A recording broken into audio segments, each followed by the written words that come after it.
Hello everyone and welcome to a new show called Jamie's Wrestle Talk. So good morning, good afternoon and good evening wherever you are. This will be a show that I will be hopefully producing every Friday and every Tuesday, reviewing all the wrestling shows that are going on recently. Mostly Smackdown, Raw, any pay-per-views to do with WWE, and obviously AEW Dark, AEW being the Elite, and of course chucking a load of news. And on my Friday cast, just like today's, I will be answering a few questions, because as I go through the week, I will be posting a couple of moments where we'll see if we can get answers and a couple of questions. Today's questions come from All Elite Wrestling's Facebook page. I appreciate it very much. If you haven't actually followed their All Elite Wrestling Facebook page, I suggest you do, because their fans there are fantastic. They're responsive, likeable, good humour. Basically, if you're looking for fun and a good time, I massively suggest you go and check them out and join the community. Kicking off right away, we're going to get straight into the news. First things first, I hope you're all okay where you are. I hope nothing's causing heartache in your life. And that you're all safe and everything. If any of you are struggling out there, feel free to reach out to your friends and family. Don't ever be afraid to do that. I think it's important that we stick together during these hard times.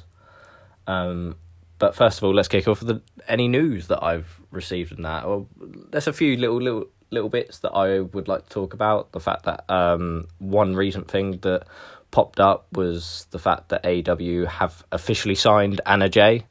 She was on last week. Don't know if many of you have watched it. If you haven't, I suggest you go see it on AEW's YouTube channel and watch it. It was good. She stood out. You can see why they signed her, because she's different. She stood out. Good wrestling. A little bit green. A few moves were a little bit messed up.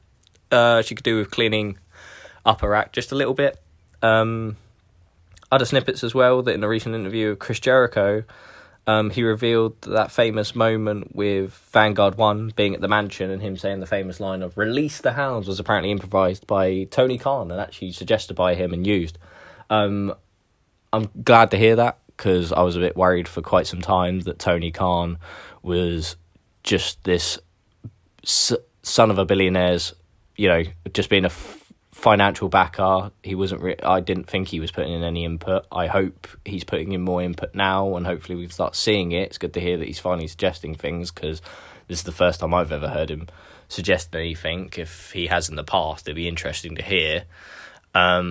Hopefully this means that he's a bit grounds on, and that he's going to start correcting stuff and not letting anyone go too mad with his money and just do whatever they want. One bit of bad news, which I'm sure is striking Tony Khan right now, is the fact that the MGM Grand Arena has had to push back any live events happening till the 31st due to the worldwide crisis. Unfortunately, Double or Nothing was going to fall into that. So for now, Double or Nothing, as far as we're aware, is cancelled.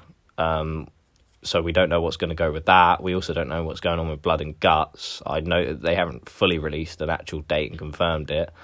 I personally think they need to wait till we've got live crowds back, especially for an event like that, because let's face it, an event like that is going to be the crowd. Another thing as well is that, there was recent talks on interviews with Cody, actually people asking if the whole Brody Lee thing was mocking Vince McMahon. In the interview, he hinted at quite a nice little idea, because a lot of people ain't buying into it. Don't like the idea that he's just copying Vince McMahon. It's been heavily suggested that maybe you should look at it a different way. I kind of like the idea that maybe we should look at it in the way that he's trying to be an authority figure to this organisation, and he's going by the only authority figure he's ever known in his life, which is Vince McMahon. So it's that classic line of, like, he is what he hates and he doesn't realise it. Like, we all know that he doesn't like Vince McMahon, and ironically, him being the leader, he is being Vince McMahon. So you never know, it could go down a storyline, the angle where he realises what he's become, and they can always change him and make him go 180 and, fix his character that way. Hopefully they will. It's also been suggested that Matt Hardy plans to do an elite deletion match, is what he referred to it as, and what a lot of other people referred it to as. Sounds like it's going to be a lot like the Ultimate Deletion and stuff like that, and I just, A lot of people went crazy for it. It's very highly cheered for and respected, the whole Broken Matt Hardy thing. I like it, but I don't want to see it on AEW. I just don't. I used to be a wrestling fan and fell out of it, and then got back into it because of AEW and the fact that it stuck a lot to the wrestling, and it wasn't so showboating, and it wasn't fake weddings and stupid angles. And I'm just worried that if they let this go too far, it's going to end up just like the Boneyard match, just like the Firefly Funhouse segment on WrestleMania, which I'm sure a lot of people agree was just fucking stupid. Looked like a, budgeted Netflix film. So I'm hoping if they do it, because I know that they'll do it, because obviously they let their wrestlers do whatever they want, and Matt Hardy should be allowed to do what he wants, frankly. The guy is very clever. In fact, I'd say he's almost a genius with the way he cuts promos and that. I'm kind of hoping they stick it to the YouTube channel, and that we're not forced to sit through 40 minutes of like a live action film that just involves him and Chris Jericho running around the Hardy compound, throwing fireworks at each other and, acting silly like children. We'll see. I'm not going to give it any bad reviews. One thing you can guarantee is if they do go ahead with it and they do it on channel, you will see me post a video up literally the following day where I will tell you how shit I thought it was and how upset I am with it, because I'm not afraid to say that. It will drive me absolutely mad. I think other good things to talk about, try and stay off the bad things, is watching AEW Dark. It was nice to see Wardlow back in the ring. I think he's still good. The only shame is that the guy he did the F10 to failed to land it and sell it and bump for it properly. If you go back and watch it, he lands on his hands and knees and has to quickly roll over to his back, because the guy clearly has some cat genes in him and is afraid to land on his back at the end of the day. If you're going to get into a wrestling ring with a guy like Wardlow, knowing it's a squash match, be prepared to fall flat on your face, Be prepared to take a bump. This guy clearly wasn't, and it kind of ruined the look. I know he tried to sell it and he accidentally ended up overselling it afterwards, because then he was just doing this weird twitching thing on the floor like he was having some kind of stupid epileptic fit. But yeah, I think Wardlow has... he's got a good physique. He looks good, and I have to admit, I'm slowly growing on him after seeing him face code in that cage match, and the fact that they didn't rush the debut him. He had that trailer way back and is now just slowly being introduced into the... I think his trailer came out in All Out, didn't it? Or All In, should I say. Yeah, it was all the way back then, and they waited and made sure, he was prepared. And, although he hasn't had much mic work, or at least they're not sticking in front of the mic, probably because he's with MJF, so anything he would do would just look overshadowed by MJF, because MJF is just a fantastic heel, and he's fantastic at cutting promos, but the problem is if you're with other people, it goes horribly wrong. There's not much else to say about AEW Dark, by the way. That was the main highlight I got from it. I know there was other matches, and also Being the Elite had a couple of matches as well, I believe. Sorry, something caught in my throat. One thing that I did take away from AEW Dark is how short it was, how wrestling shows like AEW and WWE are struggling with the fact that there are no crowds, and they do need crowds. It's becoming more and more paramount. Now, I'm saying that, but I'm also going to say that this week's AEW was actually really good. So I sound a bit like a hypocrite, because I'm going back on my word already, but this week's AEW was actually really good. I actually sat through the whole thing. I watched it live. You'd think, because I'm in the UK, I'm watching it at like 2 a.m, and I thoroughly actually enjoyed it and sat all the way through it. Didn't once get really turned off. There was one moment where I felt like I couldn't do it. That was the opening match, which I'll get to in a sec. But yeah, AEW Dark, and that was short. It could have done with a bit more, but I know they're struggling with talent, so I'm going to give them a free pass. I think when all of this is over, I'll probably be a bit more hypocritical if they're going to release like a 20-minute episode, because we will always consider that AEW Dark was a chance for the other wrestlers and that in the business to shine, the runs that we don't normally get to see. But yeah, I'm going to not stay on it for much because there's not much else to say. Moving on, I will talk about AEW Dynamite that happened. Opening match was Kenny Omega versus Trent, I believe, and that was the moment where I wasn't sure if I was going to be able to sit through it. And the only reason I say that is because Kenny Omega's brilliant and Trent's brilliant.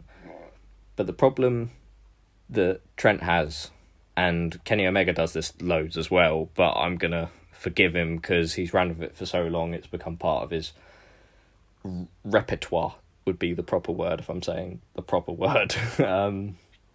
Which is this whole, what I've heard a lot of people call it, and what a lot of people criticised it as, is going zero to hero, as a lot of people are saying to me, where basically they take a massive bump, like something major, like a power bomb from the top rope or something like that looks absolutely devastating, makes you think, bloody hell, are they okay and stuff, because they could have possibly broken their neck on the way they fall and collapse sometimes, and they'll just pop straight up and move on to the next move without actually realising that wrestling isn't all about just showing off what you can do, it's also about telling a story and looking convincing.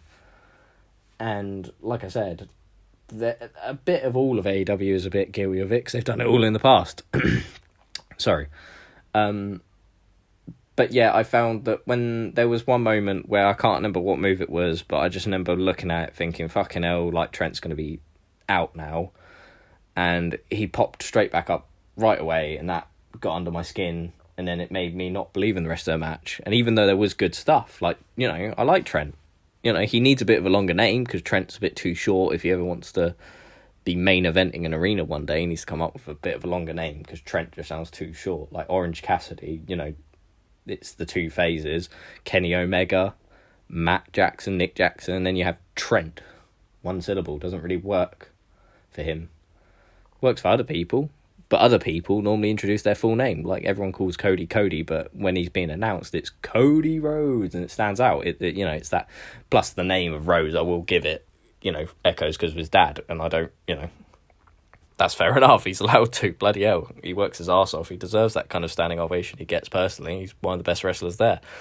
But yeah, it was still a good match. It's just a shame they're forgetting what the basics of wrestling are, and they're so focused on filling in all their spots as quick, showing off their repertoire as much as possible throughout the match. It kind of tears you away if you're like a hardcore wrestling fan, which I used to be, and I'm trying to re-become a hardcore wrestling fan. I know it sounds a bit stupid because a hardcore wrestling fan means you never turn off, but I did turn off during a brief period of WWE for a good 2 years, and it was thanks to AEW and the kind of spark they lit underneath me with their idea of wrestling, and watching their first kind of all-out match, and watching Double or Nothing live, and that I kind of rekindled me, and now I'm back into it, but I'm at a stage now where I'm not sure if I've made the right decision if they go down some of the lines that they're starting to suggest they're going to go down with this elite deletion thing and stuff. But we won't focus on the bout. Like I said, we'll keep moving along. Next one was Britt Baker versus Hikaru Shida, and this match, personally for me, was, I could almost say it was the match of the night, but I'm just remembering that Cody versus Shawn Spears match, and that was fantastic as well. This is what I said I keep saying last night, it's because it feels like it wasn't that long ago. But yeah, those two matches were absolutely fantastic. I'll get into the Shawn Spears and Cody one later. Hikaru Shida versus Britt Baker. I just said their names minutes ago, so I don't know why I'm struggling already. The match was fantastic, and I got reminded how good Britt Baker is and how well she can sell stuff. Like, my God, when she decided to go like full heel and cocky after that horrible that must have been a broken nose, by the way. I know some people are saying like, oh, she started having a nosebleed. No, you don't bleed that much from a nosebleed. That is a broken nose.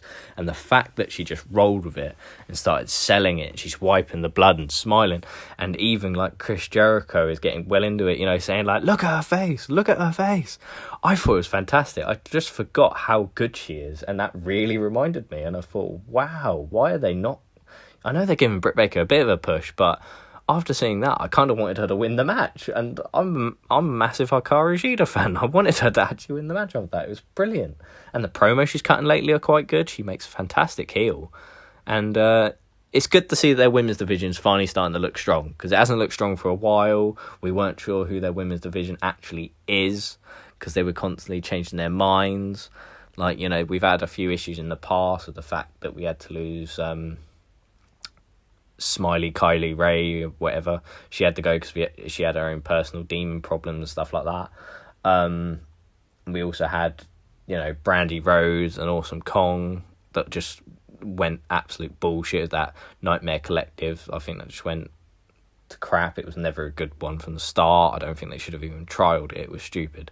But yeah, it's starting to look good. I'm actually starting to look forward to the next match in the women's division. I'm actually quite excited to see Hikaru Shida versus Nyla Rose for the title. You know, it's going to be interesting. We'll move on from there, because there were some promos as well that I probably haven't mentioned that were already shown at this part.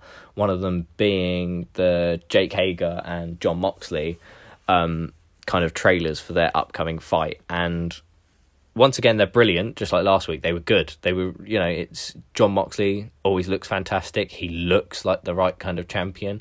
They were right to give him the belt, considering where Chris Jericho and what he's agreeing to do now. It would have been a bit worrying if he was the champion and willing to go to this backyard fight that Matt Hardy's probably going to end up doing. It would have been embarrassing for the title, frankly.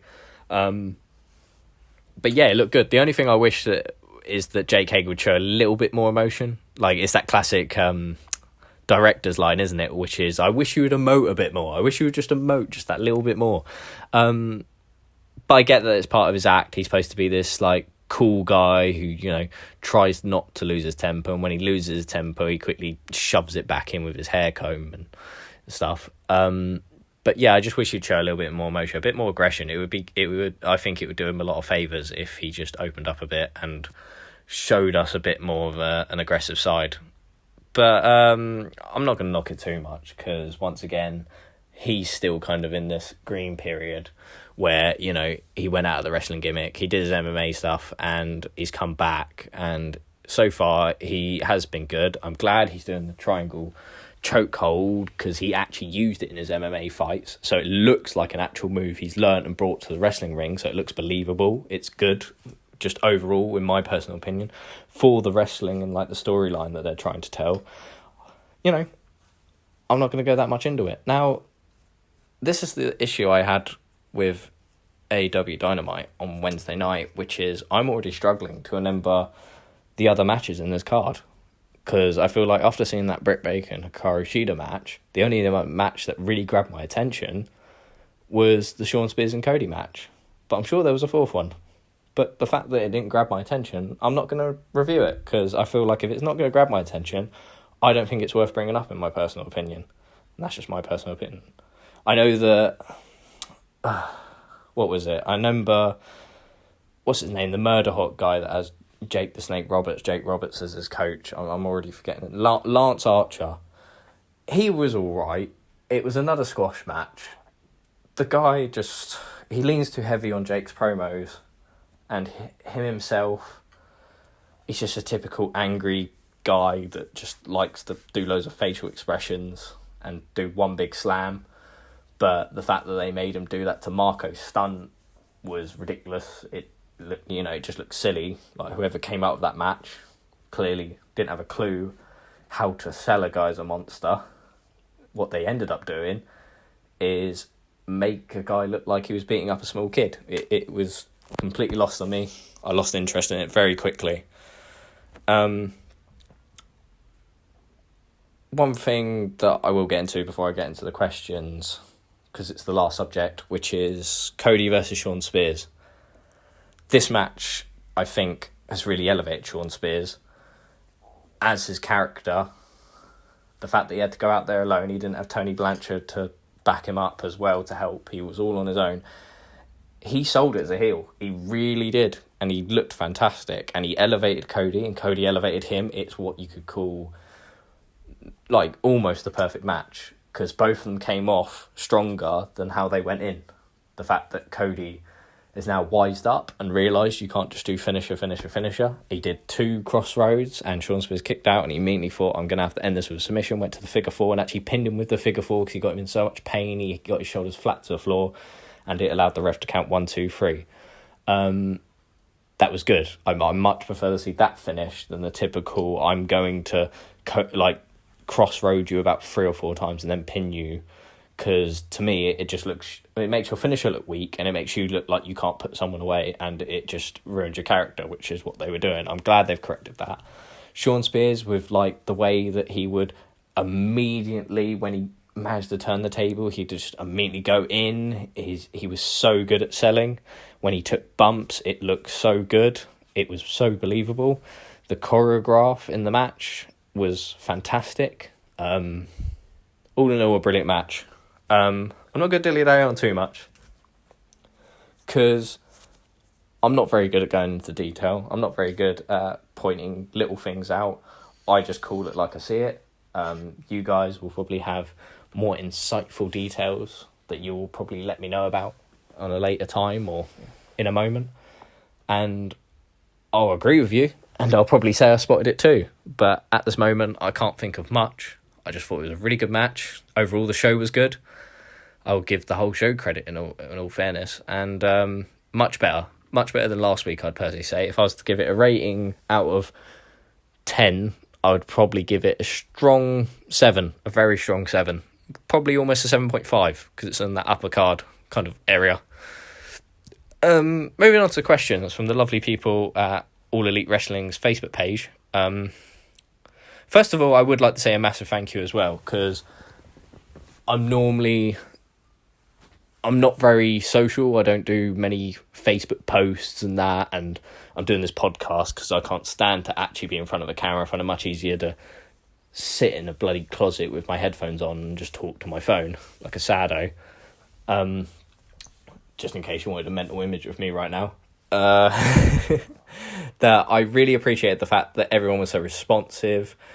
They all were quick to give the thing a like, and just it showed support and it showed winning, and I really appreciate it. So a massive thank you to everyone that gave an actual question, and even the people that didn't give a question, just put a comment, were absolutely lovely people. I really appreciated it.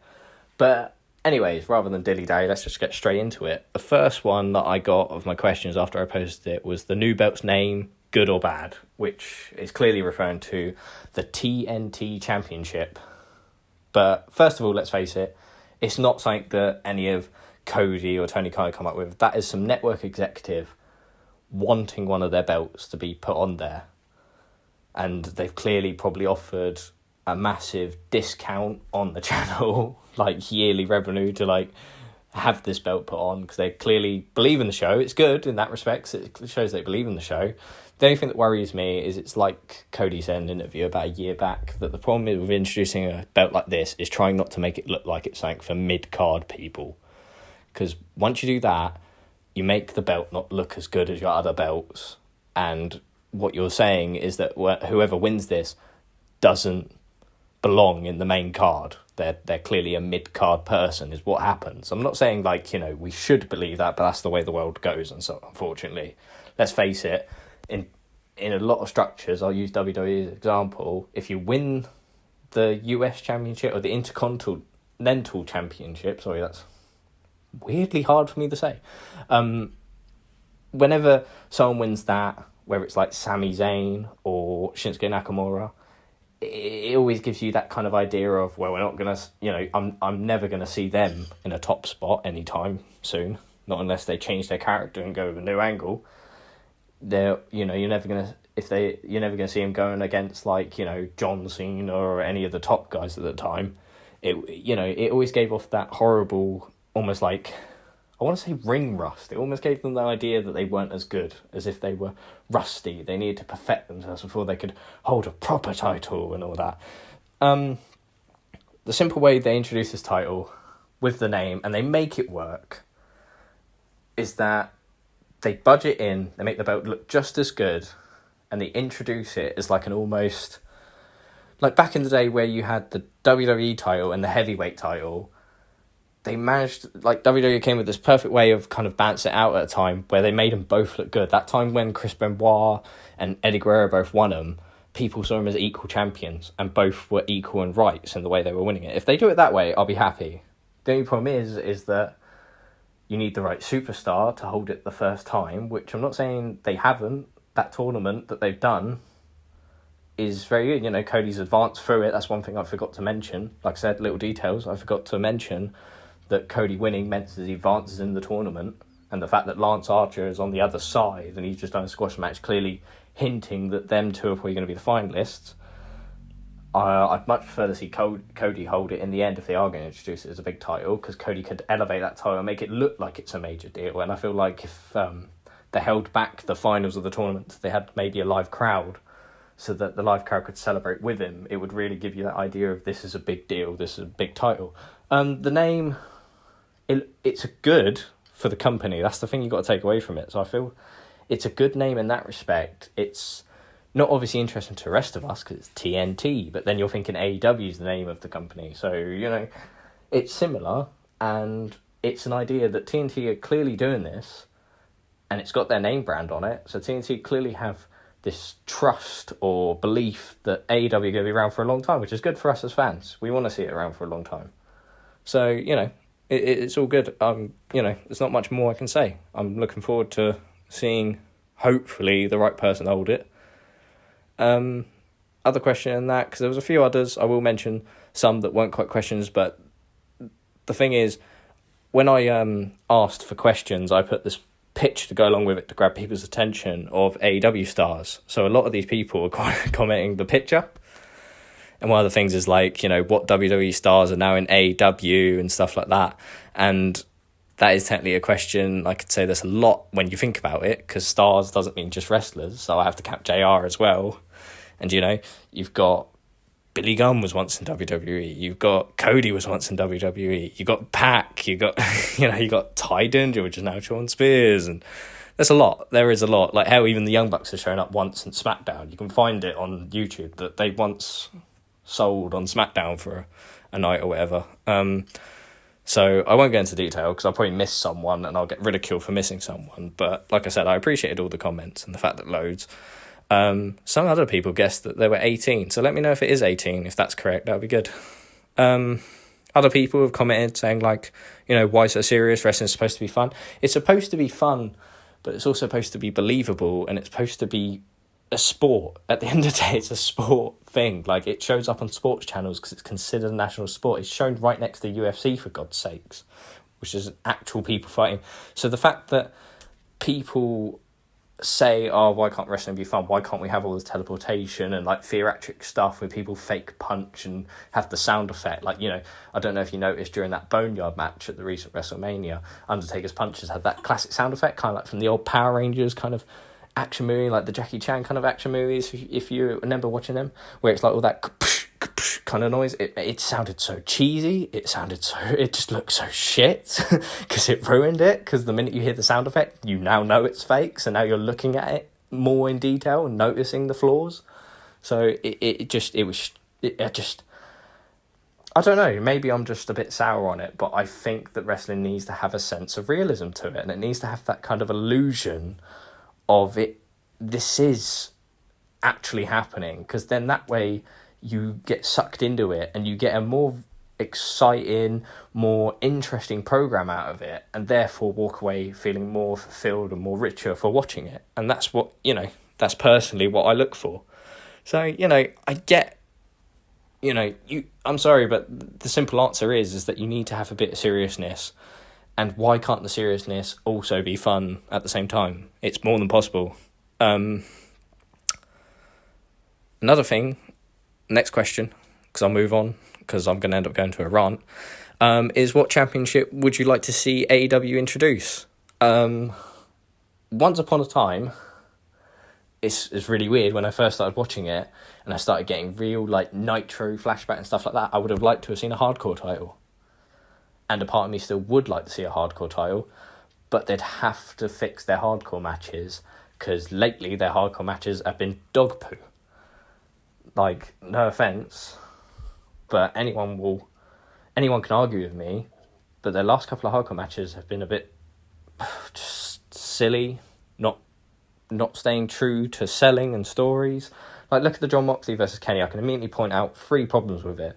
One is that, like the problem I had with Kenny Omega and Trent earlier, is it was just them doing big spots over and over again. Like, hey, I'm going to hit you with this barbed wire baseball bat.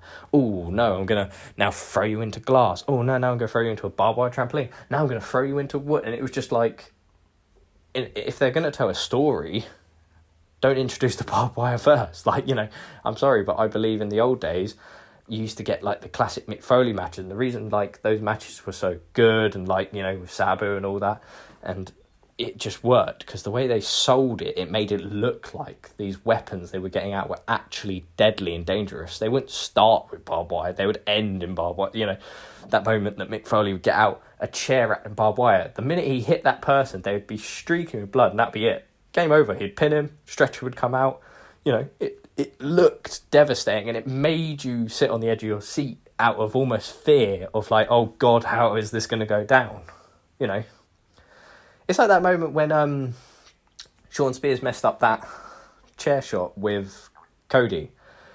It was an accident, but did you see the way the crowd reacted when they saw the blood coming out? It was bone-chilling. People went pale white, and that's the shit that you should be getting from your hardcore matches. Not all this, like, hey, chuck him into something else, chuck him into something else. Because if, you know, it makes no sense, personally, to me. I'm losing my trailer for, I did say I'd mention 3 things. The second thing as well is it seemed like they were using real stuff to begin with and then gimmicky stuff later. And the reason I say that is because if you rewatch that match, like, go rewatch it straight after this, at the start of the match, when they first start introducing the barbed wire and they like the barbed wire baseball bat and the broom, the first couple of times he scraped it across him, done it cut him up, it ripped him, it made him bleed. Shortly after that, he did the glass, which was clear sugar glass, because when he emptied the bag, it looked like white powder that you could snort up your nose. That you know, just dust everywhere with a few actual shards of what looked like glass. Dragged him through it, apparently dragging a guy through glass and dropping him in it. Didn't cut him at all, literally had no effect on him. And then, not long after that, they chucked him into a trampoline made out of barbed wire, when the barbed wire earlier, just being scraped across their back, attached to a baseball bat, literally ripped them to shreds. They fell into this thing, spent like 5 minutes climbing out of it, and there was not a single fresh cut on them. It was like, so clearly that couldn't have been real barbed wire. I'm sorry, but there's no way that you could jump into a trampoline made out of barbed wire without walking away with some serious laceration and needing to go to a medical facility. It's impossible. Like, you know, feel free to prove me wrong. Post a video of you jumping into a trampoline of barbed wire and not needing to go to hospital and walking away with it clean. Then I'll believe it. But until then, that's just absolute crap. Third thing as well is the whole Zero to Hero thing as well, where it was just like, and the fact the match went on too long. If a hardcore match went on for that long in any other kind of period, especially with the stuff they were doing to each other, they would both be on the floor in pools of their own blood by then. It shouldn't have gone on that long. It should have been a quick hardcore match. If you want to throw in some high spots, have them do a bit of back and forth and maybe introduce the sugar glass, but they should have ended it on the barbed wire trampoline. It should have ended in almost what I would say a draw, because it should have ended with them both going to the trampoline. Even if they used fake blood to sell it, they should have done that, at least made it look extreme, hardcore, and it would actually be much better than the finish they eventually did with the stupid bit. Because that was the other problem I had, which is right at the end, you had Jon Moxley on the floor, Kenny Omega... No, it was Jon Moxley that actually removed the ring padding, and then Kenny got the upper hand. And Kenny did this silly thing where he's climbing up the buckles of the post and he gets up about 2 steps and then he turns around and then gets back down to move Jon Moxley another foot outwards because he's realised that Jon Moxley is probably laying in the wrong place of trajectory for his move. And then carries on the climb. But he's also trying to sell, so he's doing this climb incredibly slow. So it feels like forever. If you watch it now, it feels too long. And it feels like they're setting things up and getting ready and stuff. So it feels very showy, very, very scripted. It feels very fake. It's just, it didn't look good. And that can be my third thing. Fuck it, that's my third thing. I'm going to move on.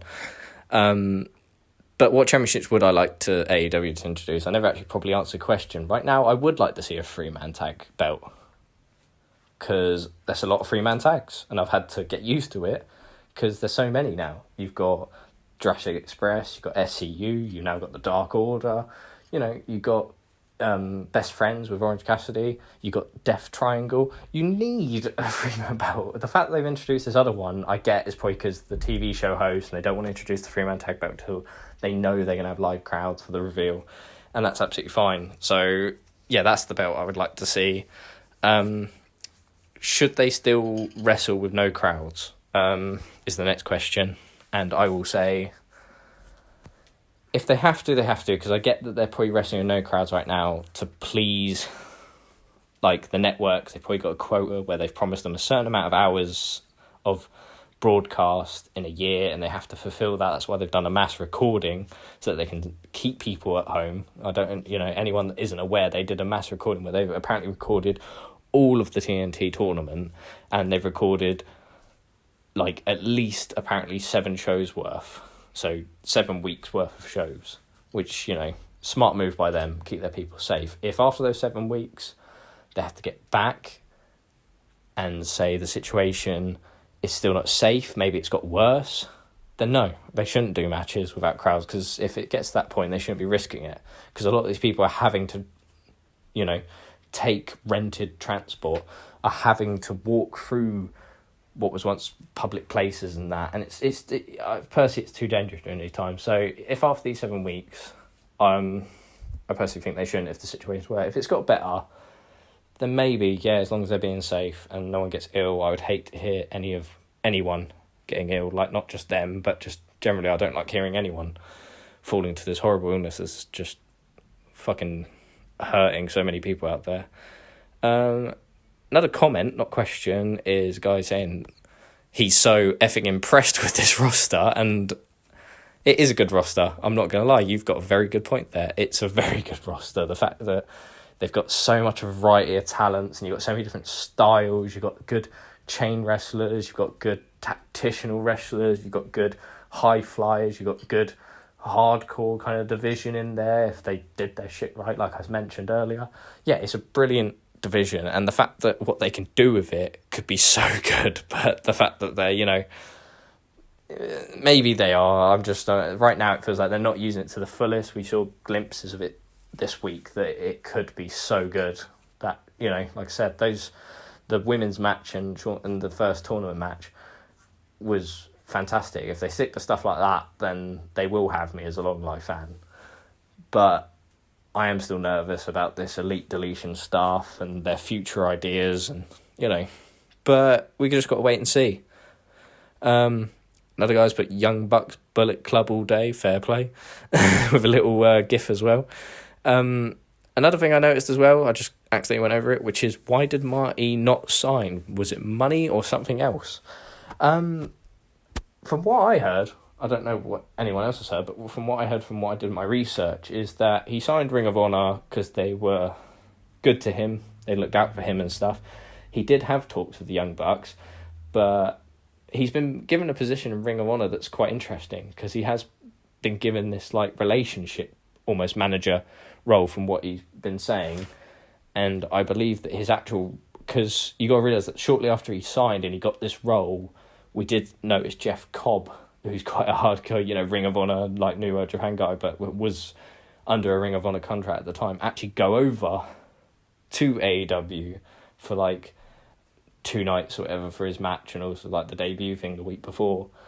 So I believe Marty Scurll's decided that the best thing for him to do, rather than appear on the show, and maybe he doesn't have any good ideas right now for his character and stuff like that, maybe he's thinking right now that the best thing he can do is just stay where he is, but try and build a bridge between Ring of Honor and AEW, which is very smart, very clever. He's good. I say all the best to him. I hope it succeeds, and I hope he makes something of it. Mike Scurll's a brilliant talent. Would have loved to have seen him go to AEW, but I think he's thinking in the long picture. Don't know how long of a contract he's actually signed, personally. I think someone was telling me that it was a 3-year contract or something like that. So, 3 years down the line, we might see him, and plus, I don't know what his contract details, whether he's allowed to show up in another show. some of these Ring of Honor contracts allows them to show up at other shows. They're just not allowed to wrestle in the show or carrying the belts over there. So you never know.